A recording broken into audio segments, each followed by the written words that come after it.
Yeah, well, my wife is free. My daughter is 7. She's not as upset as my wife is. But, All right, tips rolling. Go right ahead. okay. Talking to my good friend Robin Williams about his new movie Cadillac Man, which is about a car salesman. Why is it about a car salesman? Because it seemed to be the proper subject. The vibrator salesman movie had already been done, and that it was just a world of, how people's impression of a car salesman is pretty. They place them slightly above insurance, maybe sometimes below insurance salesmen, that they have that same immediate distrust. If you think of professions you basically don't want to be in a lifeboat with, those people go, the car salesman, no! We're saving the other salesman!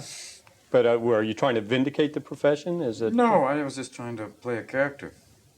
A very strained, and a guy basically living beyond his means, and who was, selling the life, selling the illusion. That he sells that kind of the cars, and you are what you drive, and living this kind of a life, and himself pushing himself beyond his own means and not pulling it off very well. Roger Donaldson said the script was a lot more poignant before you became involved with it. He rewrote it for you. Were you drawn to the point? I mean, there seems to be a lot of poignancy in the thing. Yeah, I thought it was more of a drama. It was more, not Death of a Salesman, but sadder in many ways. And they cut some of the sadder scenes. There was a wonderful scene with his daughter that they took out, which was a very sad scene. It was about a guy trying to make contact with his daughter. He's divorced, and he's basically coming back to his daughter saying, I'm going to spend more time, I'm not really. And she's basically saying, Bull, you're not going to be here. Where are you, Dad? You never were there before.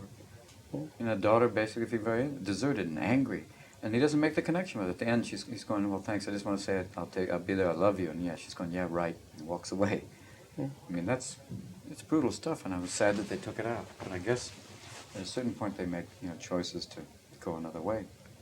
You, in terms of your film career, you're really in one of the most powerful people in Hollywood, according to Premiere Magazine. Yeah, but that list, oh man, powerful. I don't even live there, and I'm going, how can I be powerful? I don't live there. I live in San Francisco.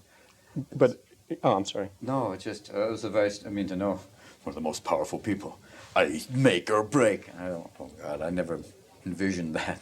Yeah, I guess it doesn't mean much. Oh, I guess only in the sense that your name can get films made. Yeah, I guess that gives you power. It's a strange power. It's sad to say, but it's, that they won't make movies unless they have a certain list of names. That's, to me, is sad.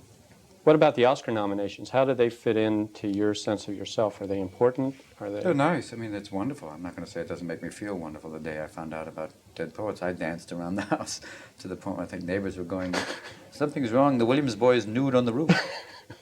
But is it something that I, live or die for? No, if it happens again, great. If it doesn't, maybe next year I'll be sitting and going again, and if it doesn't happen, I'll be going, I had expectations after Moscow on the Hudson, and it didn't happen. So maybe something tempered. So when it does, you get, wonderful. It's a great honor.